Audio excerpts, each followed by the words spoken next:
sebagai ulangan, iaitu bagaimana kita nak solat di dalam bangunan masjid ataupun bersolat di luar masjid. Hukum bagaimana kalau sembahyang di atas bangunan mengikut imam yang berada di bangunan yang lain, macam mana? Ini yang kita telah buat, kita telah belajar. Dan untuk ulangan semula, bahawa kita tahu bila berada dalam masjid, di mana-mana tempat kita sembahyang, maka hukum dia sah. Katakan imam sembahyang di depan, makmum ada satu saf saja, katakan kita sembahyang kat belakang tu, kat berenda tu, kita takbir di belakang, Allahu Akbar seorang-seorang, mengikut imam di depannya, sah ke tak sah? Sah. Tapi fadilat dia kurang lah, kerana kita jauh daripada makmum-makmum yang lain. Samalah juga bila setengah-setengah tempat, macam contohnya di negeri Kelantan, dia ada bandaraya Islam.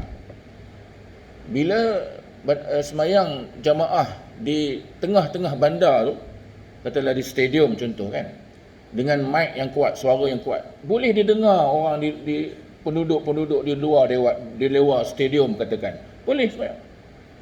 Cuma fadilat dia kurang lah, dan tertakluk kepada beberapa syarat dia. Jangan melebihi 135 meter jarak antara satu makmum dengan makmum yang lain. Maknanya jangan terputus saf.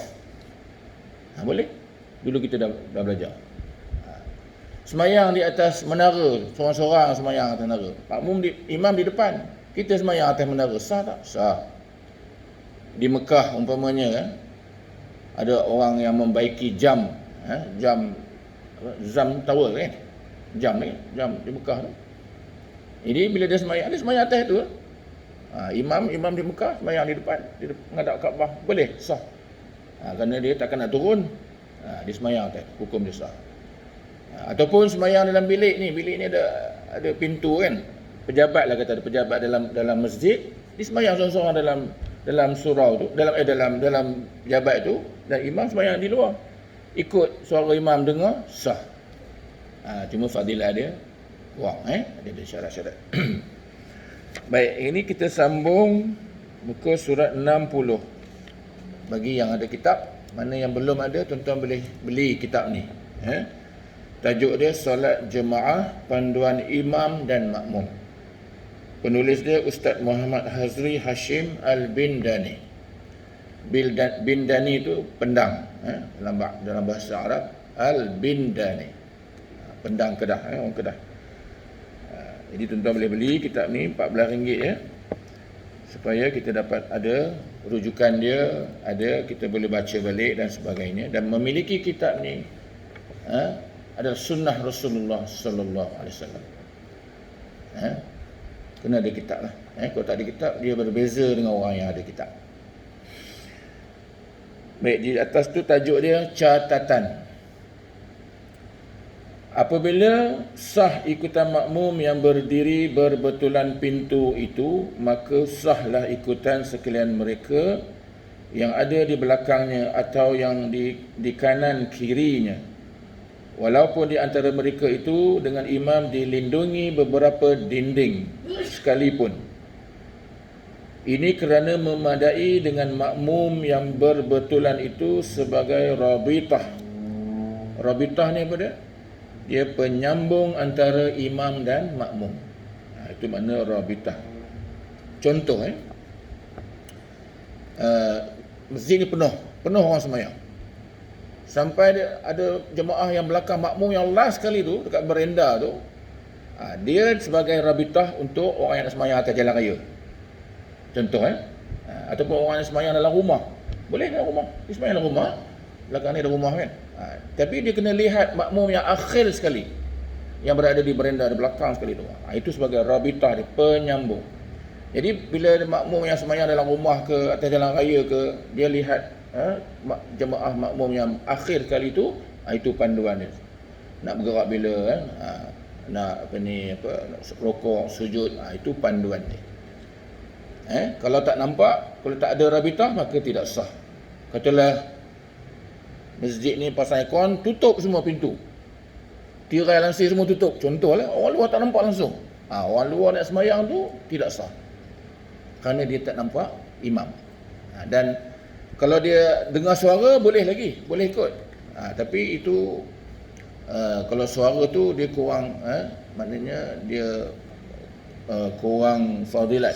Dia yang sepatutnya mesti nampak pergerakan makmum. Itu syarat berjemaah ni yang paling sempurna, bila dia nampak pergerakan makmum yang akhir sekali. Kalau tak nampak dengan suara pun boleh, tapi dia kurang fadilat lah. Sebab itu sebaik-baiknya kita nampak pergerakan. Itu dinamakan rabitah. Dan dia disifat sebagai imam kepada mereka. Rabitah tu yang last, jemaah yang akhir sekali tu, yang berada di barenda tu, dia jadi imam kepada orang yang berada di atas jalan raya ataupun yang berada dalam rumah.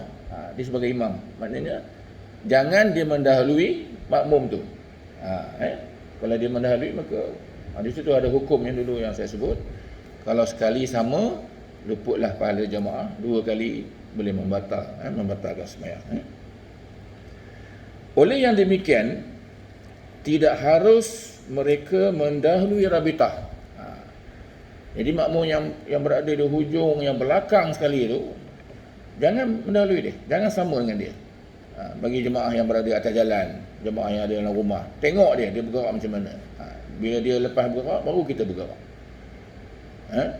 Jadi saya selalu ulang tuan-tuan, bila semayang jemaah ni, dia ada syarat dia, ada kaedah dia.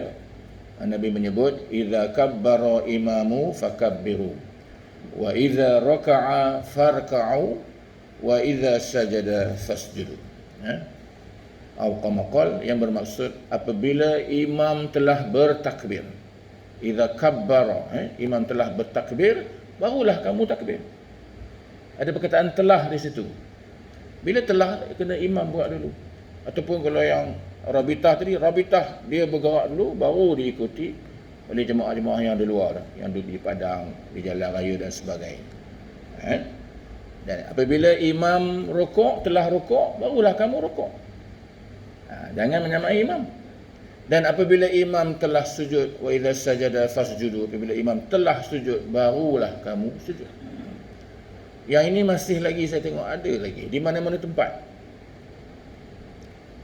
Mana tempat masih lagi bergerak sama dengan imam, tertinggal daripada imam. Jadi cuba tuan-tuan kita perbaiki solat kita, jangan kita menyamai imam. 3 perkara selalu saya ulang balik. Pertama, jangan mendahului imam. Kalau mendahului imam, terus batal sembahyang. Kerana kita lawan tokeh. Mana boleh potong imam, batal. Dari segi kedudukan, kita tahu dah imam di depan, makmum mesti di belakang. Jadi kena imam buat dulu. Dan kalau kita sembahyang sama dengan imam, tidak sah. Di Mekah umpamanya, Mekah ada Kaabah kan. Nak makmum yang sekeliling Kaabah tu, mesti dia berdiri di belakang garis imam tu. Walaupun kita nampak imam sebelah sana, kita sebelah sini, tapi kedudukan kita berdiri tu, bulatan yang kita berdiri tu, kita di belakang imam. Kalau kita mendahului imam, sama imam, tidak sah sembahyang. Dari segi kedudukan pun Allah tunjuk bahawa imam kena buat dulu, baru makmum buat. Jadi kita hati-hati. Yang mendahului imam ni mungkin tak ada, jaranglah orang buat. Tapi yang nombor 2 ni, iaitu menyamai imam ni, yang ini ramai. Sahabat, tengok sahabat, saya ambil sikit masa, bila dalam hadis dia menceritakan apabila Rasulullah telah sujud, hadis Nabi ni, wa idza sajada fasjudu, bila imam telah sujud, Rasulullah telah sujud, kami para sahabat masih lagi berdiri, belum bergerak lagi, masih berdiri. Maknanya imam dah sampai dah tempat sujud. Itu sembahyang Rasulullah. Rasulullah kata, sallu kama ra'aitumuni usolli, sembahyanglah kamu seperti mana kamu lihat aku sembahyang. Rasulullah dah sujud dah, dahi dah sampai tempat sujud, kami para sahabat masih sedang berdiri, belum lagi. Bila Rasulullah Allahu Akbar sujud, sedetik selepas Rasulullah sebut Allahu Akbar tu, barulah sahabat Allahu Akbar tu. Jadi pergerakan imam dengan makmum tak akan sama punya. Imam bergerak, makmum diam. Bila imam diam, barulah makmum bergerak. Begitu. Jangan sama. Yang ini sedih sebab pernah Imam Ahmad Ibn Hanbal dalam kitab dia. Saya ada bawa kitab dia, tak apalah. Tajuk kitab dia, betulkan solat anda. Betulkanlah solat anda. Kitab. Imam Ahmad Ibn Hanbal dia hidup dalam tahun 200 Hijrah. Dia kata apa dalam kitab ni? Dia kata, saya telah merantau 100 buah masjid zaman dia. Tahun 200 Hijrah. Dan saya dapati 100 buah masjid itu tidak ada satu pun jamaah yang sembahyang mengikut kaedah yang Rasulullah solat. Bergerak sama dengan imam, sama mendahului imam apatah lagi, tertinggal daripada imam. Ini zaman Imam Ahmad Ibn Hanbal. Tahun 200 Hijrah. Dekatlah dengan Rasulullah. Rasulullah wafat tahun 10 Hijrah. Jadi tahun 200. Kita dah 1442 kan? Dah jauh dah. Jadi maknanya sama kita lagi ramai orang yang jahil bab sembahyang dari segi pergerakan. Kerana Imam Asy-Syafi'i telah membuat hukum makmum yang bergerak sama dengan imam. Sama ni maksud dia bukannya sama macam patuk ayam tu sama begitu tak. Maksudnya makmum sedang bergerak, imam sedang bergerak, makmum bergerak juga. Yang ini dia katakan sama. Jadi Imam Syafi'i kata apa? Bila sama sekali kita sama dengan imam, maka luputlah pahala jemaah. Tak dapat pahala jemaah. Ini kena jaga betul-betul. Itu sekali. Katakan dalam rukuk dia sama kan, imam baru nak bergerak, kita dah bergerak. Dah sama, maka hilang pahala jemaah. Baik. Kalau dua kali sama, ni ulama buat hukum begitu. Dua kali sama, buat hukum pun berdasar hadis Nabi tadilah. Dua kali sama, maka batallah sembahyang. Dalam rukuk dia sama dengan imam. Imam belum diam lagi, dia dah bergerak. Satu. Imam baru nak turun sujud, dia pun turun juga. Dah dua. Dua, maka batal sembahyang makmum tadi. Cukup jelas. Jadi itu yang kita kena hati-hati, tuan-tuan. Itu yang kedua, jangan menyamai. Dan yang ketiga, jangan tertinggal daripada imam. Imam rukuk, kita dah habis dah baca rukun di antaranya membaca Fatihah dah habis dan sudah baca surah sunat. Bila imam rukuk, kita wajib ikut imam, berhenti, habiskan. Tak perlu habiskan bacaan surah tadi. Kerana mengikut imam tu hukum dia wajib. Rasulullah menyebut innama ju'ilal imamu liyutamma bih fala takhtalifu alaih.